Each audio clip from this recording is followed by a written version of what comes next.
बचाएगा पाकिस्तान, नूर बचाएगा पाकिस्तान।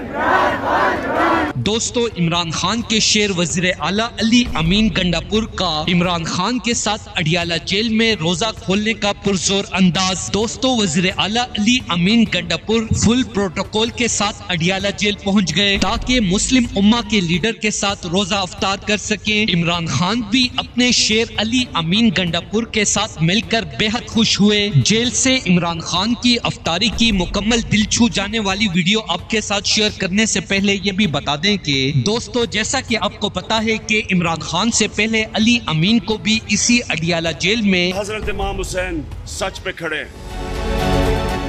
उनको पता था वो राय हक पे है, लेकिन कूफा के लोगों ने यजीद के जुल्म से डर के हजरत इमाम हुसैन की मदद नहीं की।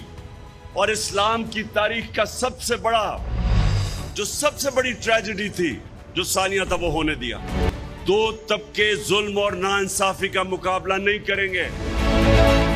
नंबर 1 जो बुज़दिल हैं, जो डरते हैं कि हम ये ताकतवर जालिम के सामने खड़े होंगे तो वो हमारे पर जुल्म करेगा। इसी वजह से अली अमीन गंडापुर का शुमार पाकिस्तान तहरीक इंसाफ में बहादुर रहनुमाओं में से किया जाता है, क्योंकि इन्होंने कई माह इमरान खान के लिए जेल में जुल्म और सितम बर्दाश्त किया है, हत्ता कि इनके बाल तक भी काट दिए गए। लेकिन इन्होंने फिर भी इमरान खान के साथ वफादारी की इंतहा करते हुए अपने ज़मीर का सौदा नहीं किया। इसी वजह से शेर अली अमीन गंडापुर वज़ीर आला पख्तूनख्वा बनने के बाद अपने और मुस्लिम उम्मा के लीडर इमरान खान के साथ रोजा अफ्तार करने अडियाला जेल पहुंच गए। हत्ता कि मरियम नवाज की तरफ से इमरान खान के साथ मुलाकातों पर पाबंदी होने के बावजूद भी शेर अली अमीन गंडापुर ने वज़ीर आला पख्तूनख्वा होने की वजह से इमरान खान के साथ रोजा अफ्तार किया। दोस्तों, इस हवाले से अपनी राय का इजहार कमेंट सेक्शन में दें। वीडियो अच्छी लगे तो लाइक करें और इस चैनल को सब्सक्राइब करें।